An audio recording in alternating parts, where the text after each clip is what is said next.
রাসূল বলেন যে ওই সোমবার এবং বৃহস্পতিবারে সবার আমল পেশ করা হয় এবং জান্নাত বরাদ্দ দেওয়া হয়। যেই মানুষটা আল্লাহর উপর ঈমান আনে এবং তার ভিতরে বিদ্বেষ না থাকে, কুফর না থাকে, শিরিক না থাকে, আল্লাহ বলেন যে এই বান্দার জন্য যেহেতু তার কুফর, শিরিক না ঈমান আছে, তার জন্য জান্নাত বরাদ্দ করে দাও। গুনাহের কারণে হয়তো প্রথমবার সে যাইতে পারবে না, দ্বিতীয় মারহালায় হয়তো সে জান্নাতে যাইতে পারবে। আরেক মানুষকে পেশ করা হয় যার ঈমান আছে, কুফর শিরিক নাই, আমলও ঠিক আছে, কিন্তু ভিতরে হিংসা আছে, বিদ্বেষ আছে, আরেকজনের প্রতি বিদ্বেষ এবং হিংসা ভাব ভিতরে আছে। আল্লাহ রাসূল সাল্লাল্লাহু আলাইহি ওয়াসাল্লাম বলেন, তখন আল্লাহ তাআলা বলেন এই মানুষের জন্য এখন জান্নাত বরাদ্দ দেওয়া যাবে না, তার বিষয় তার কাছে ছাইরা দাও। যার সাথে তার হিংসা ভাব আছে, যার সাথে তার বিদ্বেষ আছে, যার সাথে তার দ্বন্দ্ব আছে, ওইটা যত সময় পর্যন্ত সে সমাধান না করবে তত সময় পর্যন্ত তার জান্নাতের বরাদ্দ মুলতবি রেখে। আমাদের মুফতি তাকি উসমানী দামাত বারাকাতুহু এই হাদিস নকল করে বলেন,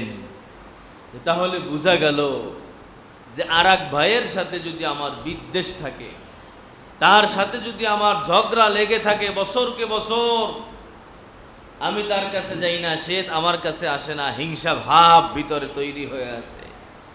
এই বিদ্বেষ এবং হিংসা একটা পর্যায়ে মানুষকে কুফর পর্যন্ত নিয়ে যায়। বিদ্বেষ এবং হিংসার কারণে সে এমন এমন কাজ করতে থাকে, একটা পর্যায়ে এটা তাকে শিরিক পর্যন্ত নিয়ে যায়, কুফর পর্যন্ত নিয়ে যায়। এই জন্যই তো আল্লাহ যেই বান্দার মধ্যে শিরিক নাই, যেই বান্দার ঈমান ঠিক আছে কিন্তু অন্যান্য আমলে ঝামেলা আছে, তার জন্য আল্লাহ জান্নাত বরাদ্দ রাখেন। কিন্তু যেই মানুষটার ভিতরে হিংসা বিদ্বেষ, যেই মানুষটা আরেক ভাইয়ের সাথে দ্বন্দ্ব রাখে, ওই মানুষের বিষয়টা আল্লাহ তার উপরেই ছেড়ে দিছে। এই জন্য হাদিস শুনছেন না যে শবে বরাতে, লাইলাতুল কদরে আল্লাহ তাআলা সব মানুষ, কিন্তু যেই মানুষের ভিতরে হিংসা থাকে, বিদ্বেষ থাকে, ওই মানুষগুলোকে আল্লাহ মাফ করেন না। এত বরকতের রাত, সেই সময় হিংসা বিদ্বেষ পোষণকারীদেরকে আল্লাহ ক্ষমা করেন না। এর দ্বারা কি বোঝা যায়? যে হিংসা বিদ্বেষ মানুষকে একটা পর্যায়ে কুফর পর্যন্ত নিয়ে যায়। এই জন্য এগুলো বের করতে হবে ভিতর থেকে। এই বয়ান তো আরো কত শুনছি, কিন্তু বের তো হয় না। বের হবে কেমনে? কারণ এই সামান্য বয়ানে তো চিকিৎসা হয় না। এই অল্প বয়ানে যতটুকু চিকিৎসা হয়, অনেকে তো মনোযোগ দিয়ে শোনে না, অনেকে আবার জুমায় এসে ঘুমায়, আবার যারা মনোযোগ দিয়ে শোনে তাদের ওই চিকিৎসা মসজিদ থেকে বের হয়ে বাড়ি যাইতে যাইতে শেষ, ঠিক কিনা? এর জন্য স্থায়ী সমাধান লাগবে। যেই ঔষধ, সব ঔষধ কিন্তু ডাক্তার 10টা দেয় না, অনেক ঔষধ চলবে লেখে, চলবে, এটা চলতেই থাকে। কিছু রোগ যেগুলো ভিতরে একবারে গেঁথে যায়, এগুলোর ঔষধ চলবে এমন ঔষধ লাগবে।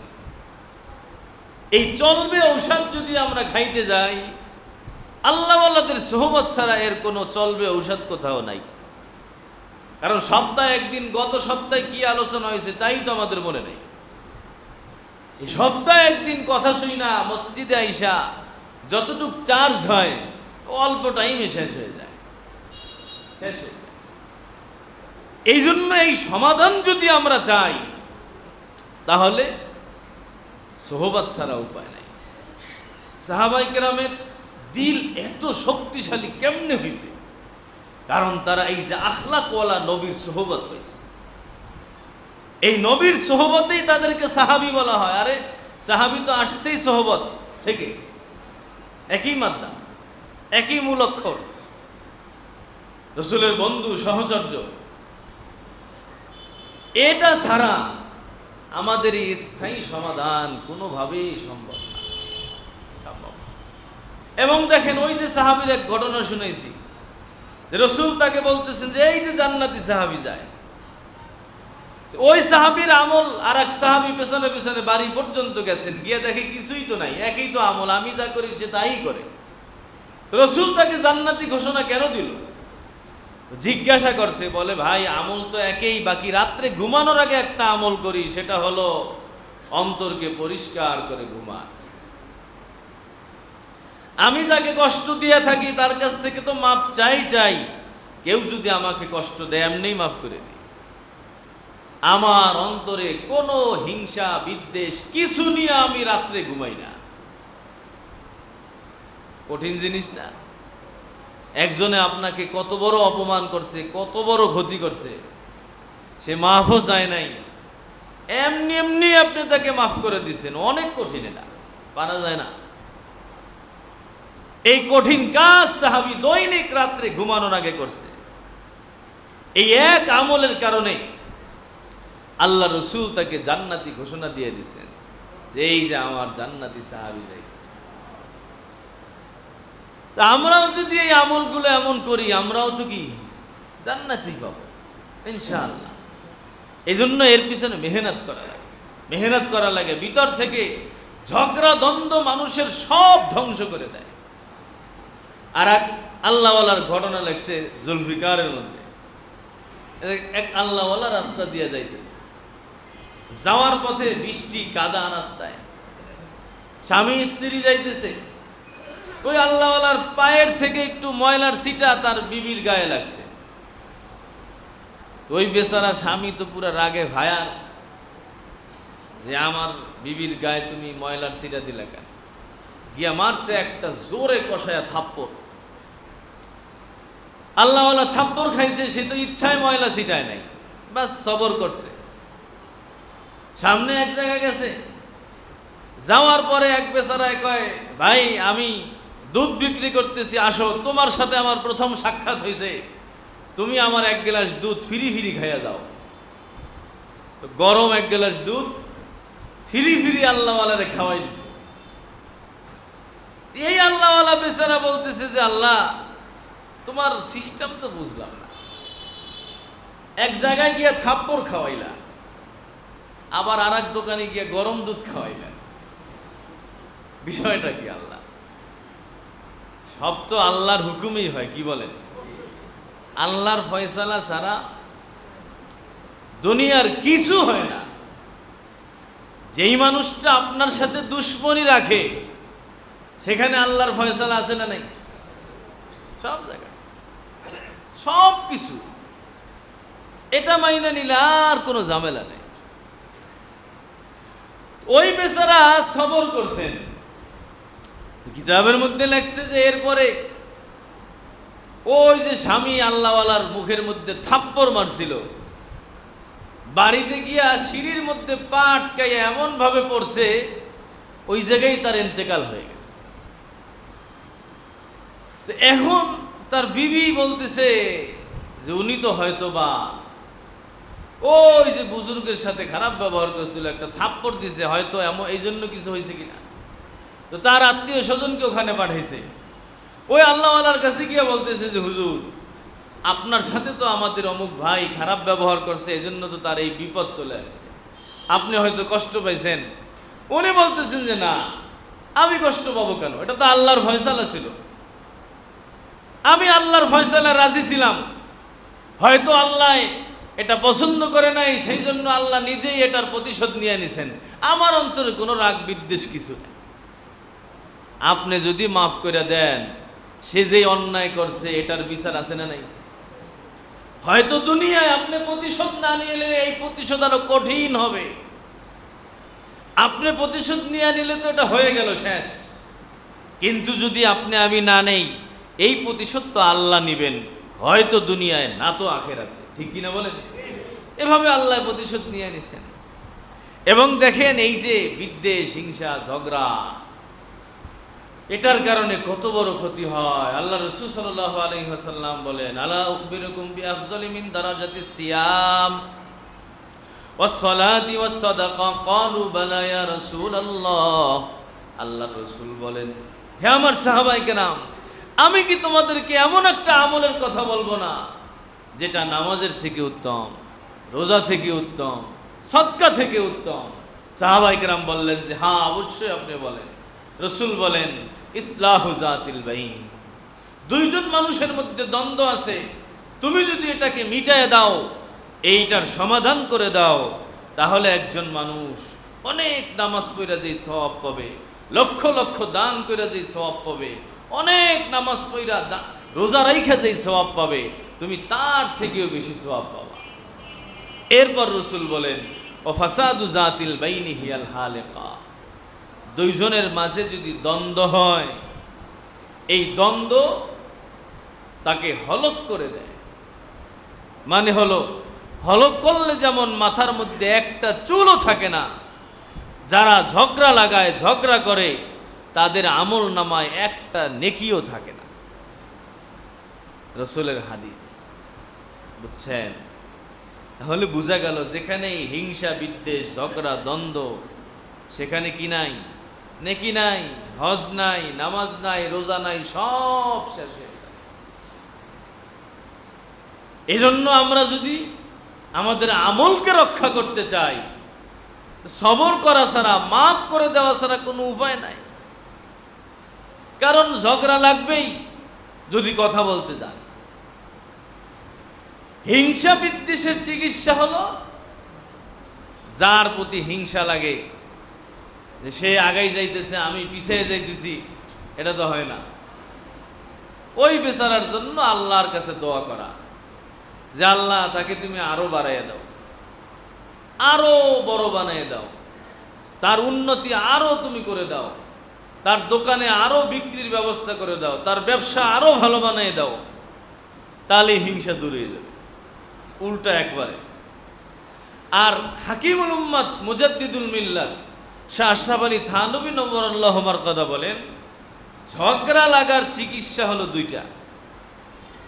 অর্থাৎ পরস্পরে যে ঝগড়া হয়, এটা কেমনে সমাধান হবে? উনি বলেন যে দুইটা চিকিৎসার মাধ্যমে সমাধান বের করা যায়। এক নম্বর হলো যে মানুষের থেকে আমি কোনো আশা রাখবো না। হাকিমুল উম্মাত থানভী বলেন যে মানুষের কাছ থেকে আমি কিছু পাওয়ার আশা রাখবো না। আমার ভাই আমার জন্য এটা করবে, আমার শ্বশুর বাড়ির লোকজন আমার জন্য এটা করবে, আমার বিবি আমার জন্য এটা করবে, আমার অমুক চাচা আমার জন্য এটা করবে, আমার এই বন্ধু আমার জন্য এটা করবে না। সব আশা মানুষ থেকে বন্ধ করে দেন। আশা কার থেকে? সমস্ত আশা যদি আল্লাহর থেকে থাকে আর মানুষের প্রতি কোনো আশা নাই, দেখবেন 70% দ্বন্দ্ব বন্ধ হয়ে যাবে। হাকিমুল উম্মাত থানভী বলেন, এই এক চিকিৎসা যদি আমাদের ভিতরে আসে, দ্বন্দ্ব নাই। শ্বশুর বাড়ির সাথে জামাইয়ের ঝগড়া লাগে কেন? কিন্তু ওনার ওখানে চাহিদা থাকে। কি চাহিদা? বিভিন্ন চাহিদা। হয়তো একটা ফ্ল্যাটের চাহিদা, না হয়তো শ্বশুর আমাকে একটা দোকান দিয়ে দিবে সেই চাহিদা, না হয়তো শ্বশুর আমাকে অমুকটা কিছু করবে সেই চাহিদা, অথবা শ্বশুর বাড়ি আমার সবার থেকে বেশি মর্যাদা থাকবে এই চাহিদা। ঠিক কিনা? যে আমাকে সবার থেকে বেশি দাম দিতে হবে, আমাকে জিজ্ঞাসা করা ছাড়া শ্বশুর বাড়ির কোনো কাজ তারা করতে পারবে না। আছে না নাই? হ্যাঁ। অথবা আমি জামাই গেলে 20 আইটেমের খাবার আমার সামনে উপস্থিত করতে হবে। ঠিক কিনা? ভালো কিছু খাবারের চাহিদা থাকে, আদর আপ্যায়নের চাহিদা থাকে। এই যে যত চাহিদা জামাইয়ের শ্বশুর বাড়ির থেকে থাকে, অথবা টাকা পয়সার চাহিদা থাকে, অথবা কি জোয়ান পোলাপাইন এটা হুন্ডার চাহিদা, শ্বশুর বাড়ি থেকে এটা হুন্ডা দিব, গ্রাম অঞ্চলে কি দিব? একটা সাইকেল দিব। বুঝেন নাই? এই যে চাহিদা, এই চাহিদা যখন পুরা না হয়, তখন লাগে যায় ঝগড়া শ্বশুর বাড়ির সাথে। ঠিক কিনা বলেন? তখন বিবির সাথে ঝগড়া, বছরকে বছর ঝগড়া, তোমার বাবার কাছ থেকে টাকা আইনা দাও, তাড়াতাড়ি টাকা আইনা দাও। বলেন, এই যে যত চাহিদা সে শ্বশুর বাড়ির থেকে রাখে, এইগুলা কি জায়েজ আছে? আপনাকে কেন দিবে সে? হুন্ডা কেন দিবে? সাইকেল কেন দিবে? আপনার রিজিকে যেই খাবার আছে, আপনি তো সেই খাবারই পাবেন ওখানে গিয়া। আল্লাহ আপনার জন্য রাখছে আলু ভর্তা, ডাল, পান্তা ভাত। আপনি কি কোরমা পোলাও খাইতে পারবেন জীবনে? তো আপনি এটা আল্লাহর ফয়সালা মানেন। যে আল্লাহর আজকে আমার জন্য বরাদ্দ হয়েছে যে শ্বশুর বাড়ি জামাই 1 বছর পর যাইয়া পান্তা ভাত খাইব, ঝামেলা শেষ। যখনই মানুষের কাছ থেকে কোনো চাহিদা থাকে তখনই ঝগড়া দ্বন্দ্ব শুরু হয়ে যায়। ভাইয়ের কাছে ভাইয়ের চাহিদা আছে, যখন চাহিদা না পায় তখনই দ্বন্দ্ব শুরু হয়। এলাকার লিডার এলাকার কাছে চাহিদা আছে যে কোনো বিয়া আমাকে ছাড়া হবে না, ঠিক না? বিয়ার দাওয়াত কেন দেয় নাই, লাইগা গেছে ঝগড়া, ঠিক না? আরে বহুত ঝগড়া, খাওয়ানোর লাগিয়া যে কি দ্বন্দ্ব লাগে, দুনিয়ায় সবচেয়ে বেশি দ্বন্দ্ব লাগে খাওয়ান লইয়া। খাওয়ানোর দাওয়াত কেন আমি পাইলাম না, এই যে চাহিদা মানুষের কাছে, যার কারণে দ্বন্দ্ব। এই চাহিদা যদি আল্লাহর কাছে থাকতো, আল্লাহ আমার রিজিকে রাখে নাই, আমি খানা পাই নাই, আল্লাহ আমার রিজিকে ওইটা রাখে নাই, তাই ভাই আমাকে দেয় নাই, আমি আল্লাহর কাছে চাই, আল্লাহ আমাকে দিবে। হাকিমুল উম্মাত থানভী বলেন, ঝগড়া দ্বন্দ্ব বন্ধ করার জন্য 1 নম্বর ঔষধ হলো বান্দার কাছে আমার কোনো চাহিদা থাকবে না। বিবির কাছে আমার কোনো চাহিদা নাই, সব চাহিদা কার কাছে? আর বিবি একদিন খেদমত করে নাই, আল্লাহকে বললাম যে আল্লাহ তোমার বরাদ্দ ছিল না তাই আমি পাই নাই, সমস্যা নেই, ঝগড়া লাগবে না। যত চাহিদা করবেন না পাইলেই ঝগড়া। 2 নম্বর চিকিৎসা হলো, হাকিমুল উম্মাত থানভী বলেন, ঝগড়া কেমনে বন্ধ হবে? ঝগড়া বন্ধ হবে আপনি যখন কোনো বান্দা, কোনো মানুষ, কাউকে কোনো উপকার করবেন, এটা একমাত্র আল্লাহর জন্য করবেন। কারো কাছ থেকে কোনো কিছু পাওয়ার আশায় কারো কোনো উপকার করব না। কোনো কিছু পাওয়ার মধ্যে অনেক কিছু থাকে, যেমন তার পিছনে আমি খরচ করছি, তো তার কাছ থেকেও আমি কিছু টাকা পয়সা চাই, অথবা তার কাছ থেকে অনেক সম্মান চাই, অথবা তার কাছ থেকে আমি আর একটা হেল্প চাই। আমি বিবির জন্য এত কিছু করছি, তার কাছ থেকে আমি ওইটা চাই না। আমি মানুষের জন্য যা কিছু করব সব কার জন্য, তাহলে আর ঝগড়া লাগবে না। তখন আল্লাহর জন্য করছি, তখন সামনে সে আমার জন্য করে নাই, সে আমাকে না দিয়ে আরেকজনকে দিছে, আমার কোনো পেরেশানি লাগবে না। কেন? আমি তো ওনাকে খুশি করার জন্য করি নাই, আমি তো করছি আল্লাহর জন্য। শ্বশুর বাড়ির খেদমত করছি আল্লাহর জন্য। আমি 3 নম্বর জামাই, আমার দাম নাই, তাতে কি হয়েছে? আমি তো ওদেরকে খুশি করার জন্য করি নাই, আমার এলাকায় খেদমত করছি আল্লাহর জন্য। এলাকার মানুষের সিম্পেথি পাওয়ার জন্য তো আমি করি নাই, কেউ আমাকে অফিসার বলবে এজন্য করি নাই। মসজিদে দান করছি আল্লাহর জন্য, আমার নাম নিচের সারিতে আছে, তাতে কি হয়েছে? আমি তো নাম উপরে চাই না, আমি তো দাম চাই না, আমি তো সম্মান চাই না, কি চাই? আল্লাহর সন্তুষ্টি চাই। সমস্ত দ্বন্দ্ব বন্ধ হয়ে যাবে। হাকিমুল উম্মাত থানভী বলেন, এই 2 চিকিৎসা ঔষধ, তিতা ঔষধ, তিতা না, অনেক তিতা। আপনি একজনের পিছনে লাখ লাখ পয়সা খরচ করছেন, সে আর একজনের নুন খাইছে, আপনার গুণ গায় আর একজনের, জ্বলবে না? বহুত জ্বলবে। এই চিকিৎসা, এই তিতা ঔষধ যদি খাওয়া যায়, পুরা এলাকা ঠান্ডা হয়ে যাবে। হাকিমুল উম্মাত থানভী এই 2 চিকিৎসা দিয়েছেন। 1 নম্বর, বান্দার কাছে আমার কোনো চাহিদা নাই। কার কাছে চাহিদা? 2 নম্বর, আমি যার জন্য যা কিছু করব সব কার জন্য করব? বান্দাকে খুশি করার জন্য করব না। বাস, যদি আল্লাহর জন্য করি তখন চাহিদা আল্লাহর কাছে থাকবে যে আল্লাহ আমি তো অমুকের জন্য, তোমার জন্য অমুকের কিছু করছিলাম, তুমি আমার জন্য ব্যবস্থা করো। হাকিমুল উম্মাত মুজাদ্দিদুল মিল্লাত শাহ আশরাফ আলী থানভী নব্বরাল্লাহু মারকাদা বলেন, এই 2 ঔষধ যে বান্দা খাবে, ওই স্বামী স্ত্রীর মধ্যে দ্বন্দ্ব লাগবে না, ওই জামাই শ্বশুর বাড়ির সাথে দ্বন্দ্ব লাগবে না, তার বন্ধুর সাথে লাগবে না, কারো সাথে লাগবে না, সব পুরো এলাকার মানুষ মিলে মিশে চলতে পারবে। আল্লাহ তাআলা আপনাকে আমাকে যতটুকু কথা বললাম, 3 নম্বর নসিহত হলো যে যখন কেউ আমার সাথে খারাপ ব্যবহার করবে, আমি তার সাথে ভালো ব্যবহার করব। এটাই নবীর সবক, এটাই নবীর সুন্নাত, এটাই নবীর আখলাক। আমরা উম্মত হিসাবে আল্লাহ তাআলা আমাদের সবাইকেই তৌফিক দান করেন। বিবি খারাপ ব্যবহার করছে, তাকে কি করব? ভালো ব্যবহার করব। এখানে সবাই ঠইকে যায়, বুঝছেন? বউর সাথে সবাই গিয়া অনেক দেখা পুরুষ হিসাবে না। রাসূল বলছেন, যারা ভদ্র তারা বউর কাছে পরাজিত থাকে।